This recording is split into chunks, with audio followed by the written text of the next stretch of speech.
Hi, I'm Dan from UFC, I'm Luis from EFC. and today we're going to talk about signs of poor executive functioning.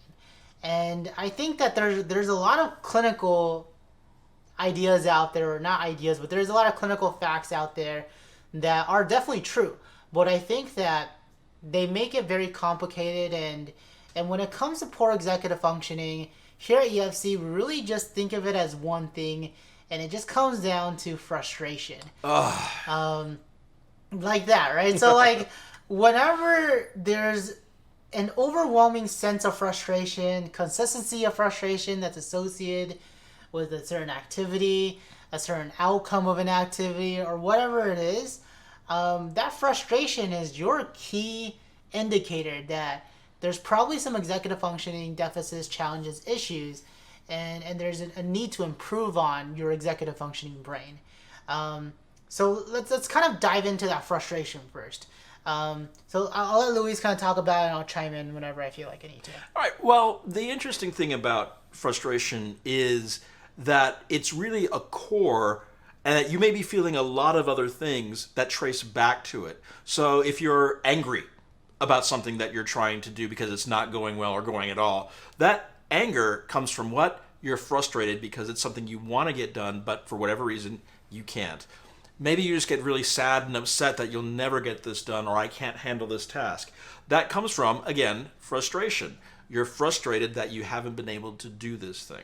So when you can trace back to frustration, frustration means not being able to do something you want to do. Okay? Anger just means anger. Frustration is specific. What am I not doing or what can I not do? And when you're frustrated, then the key is not to get angry. The key is to say, what is not happening or what is happening that shouldn't? How do I change it? So when you acknowledge that it's frustration, then you know that it's something that you probably can change. Fantastic, and let's kind of walk you down a common story that we hear at EFC. Um, so a lot of the times, poor executive functioning skills is often associated with some sort of attention challenges, ADHD, ADD for the most common example. Um, and a lot of the times, a common story that happens is that a lot of our students tell us, well, I get distracted so easily. And it's kind of like when I set a goal of, okay, I need to write this essay, and that's point A. I need to write this essay. And point B, my final destination, is 5 paragraphs. And as they're, walking from no essay to the 5 paragraphs, there's like 50 TVs going on in the back of their head. Maybe there's a bird chirping outside. Maybe mom is washing dishes. Brother's playing video games. Maybe our student is thinking about the game that they really want to start playing or the book they just read. Whatever it is, most of the time, there's like 50 television screens going on, super distracted.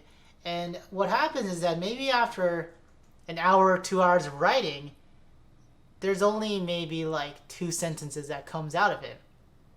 And what's left is this deep sense of frustration, not with the assignment, not with all the distractions around them, but with themselves. And this frustration can be super destructive.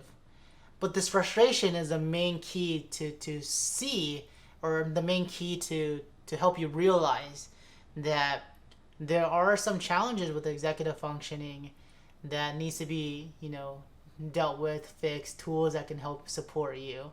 But when you feel that frustration, or if the story that I'm talking about is hitting home, hitting a home run with you, and it kind of resonates with you, then you probably experience the same frustration at some point, and there's probably a need to, improve on your executive function.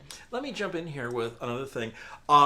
If you don't feel that you have EF problems yourself, but you're the part of the support system, like a parent or a spouse or something like that, to someone who does have them, it really helps to understand that where that anger is coming from, or where that sadness is coming from. And one thing I always tell the parents of teens that I work with is they're not angry at you. They're frustrated with themselves. And it comes out that way. That's because, again, EF function, what's another EF function? Showing emotion or expressing emotion. And so they're not doing that very well. And this actually kind of dovetails with something, another one of our videos on self-awareness. If you are self-aware, then you understand what's happening within, and that enables you to address the thing you've got to address. So there's it all comes together. It all meshes. Perfect. And so now I get it. Like, you know, we've all felt frustration at some point. So, like, how are we so sure that the frustration that we're describing is associated with an executive function deficit or challenge or issue? Well, we kind of have to look at what led up to that frustration and how that frustration was dealt with.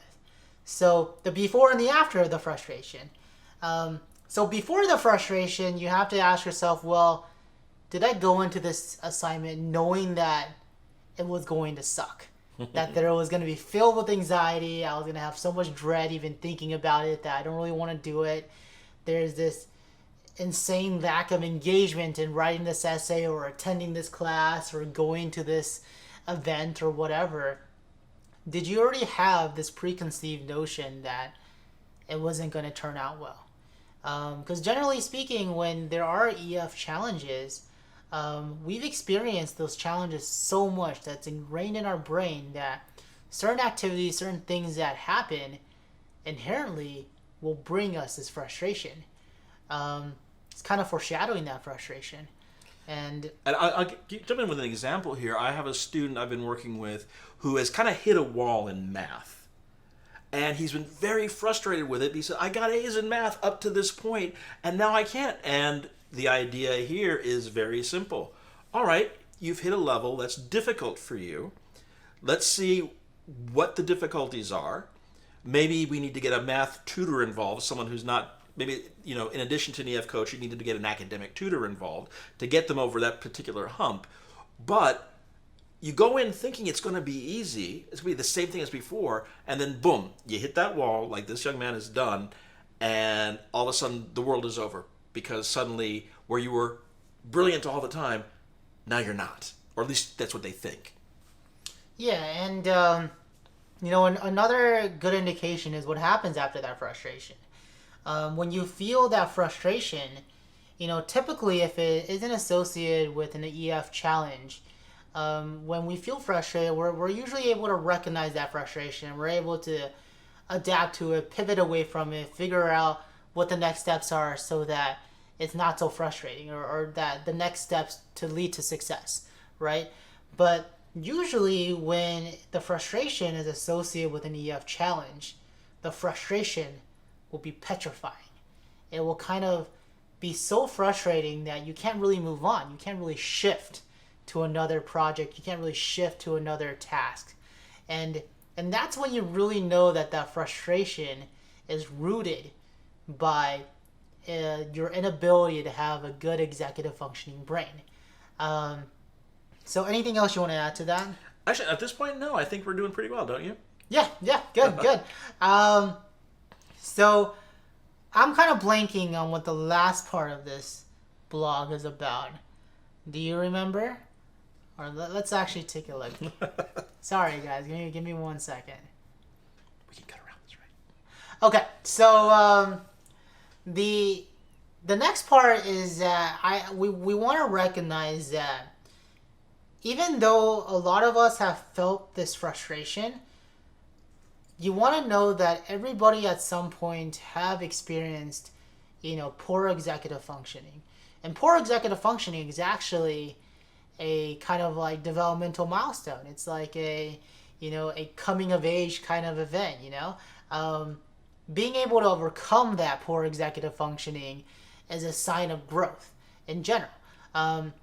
So if you've ever felt it, or you're currently feeling it, or you feel like you're going to feel it tomorrow, whatever it is, know that it's normal, and know that we've all felt it, and that there's just certain strategies that you may want to put in place in order to overcome that. Yeah, and I think, again, going back to this notion of self-awareness, most of the time it comes down to, okay, take a deep breath, and try to step out of the frustration. And you can be frustrated, it's natural, it's normal, but then take that breath and step out of it, sort of look over your own shoulder and to see, why is this happening this way?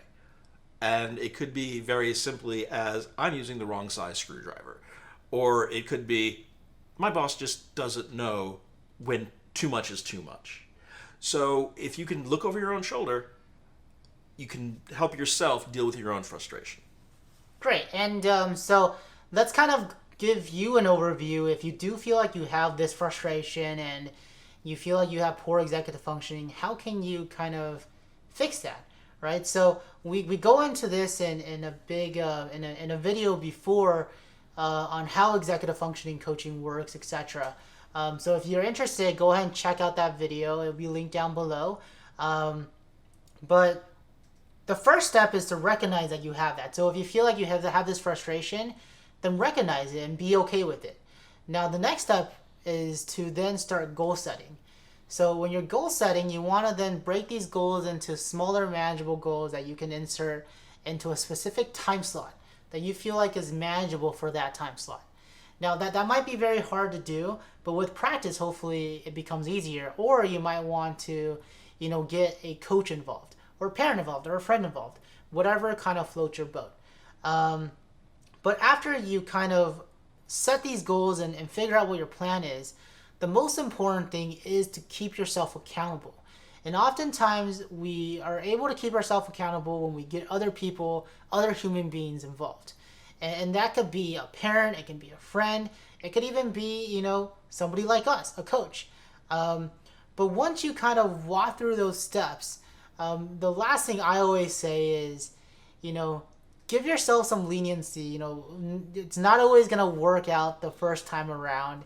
You're not going to overcome your obstacles in a day, right? It's going to take some time. Have some patience with yourself, and utilize those around you to work through those challenges. Let me jump in with a thought here. We've all heard the term, I'm setting myself up for failure. He's being set up for failure. One way to deal with this, set yourself up for success. We're talking about breaking up things into manageable chunks. Well, guess what? You get that one chunk done. Success! You did it! Okay? Part 1 is done. So now you move on to part 2, knowing you succeeded in part 1. And if you can succeed in part 1, you can probably succeed in part 2. So just try to set this way up, not only to get it done, but to succeed at it and to do it as well as you can possibly do by managing the how, the when, the how long, all of it. Fantastic. And just to summarize that really fast is that we want to take a big goal and we want to break it down into something that is manageable and that we know is well within our capabilities to be successful with. And then just tell people around you that that's your goal so that you can really keep yourself accountable for that. And they can help keep you accountable for that as well. I think that's about it, right? Actually, I would like to add one more thing, which is, and this is a hugely common thing with our adult clients as well as our younger clients, is it's okay to not be able to do something. To recognize that you have a limit. That there's only, I had a boss a long time ago who I used to have to tell her, I only have so much now in a day. So it is okay to ask for help. It is okay to say, I can't do this. I don't have the skills to do this. Part of that frustration is trying to do something that you just don't know how to do, or you're just not capable of it in some way. It's okay not to be able to. What's not okay, though, is avoiding it and leaving it alone and not asking for the help you need. Whether that help is simply a YouTube video or going to the boss and saying, it can't be done. Ask for the help you need. Fantastic. So that about wraps it up for this video. If you guys do like what we talk about, go ahead and check out the blog below. Look at any of our other videos to see if they're helpful for you. And if you do like what we talked about, please go ahead and like and subscribe and share this with your friends and families. We really appreciate your time to listen to us, and we look forward to talking to you soon. Thank you very much.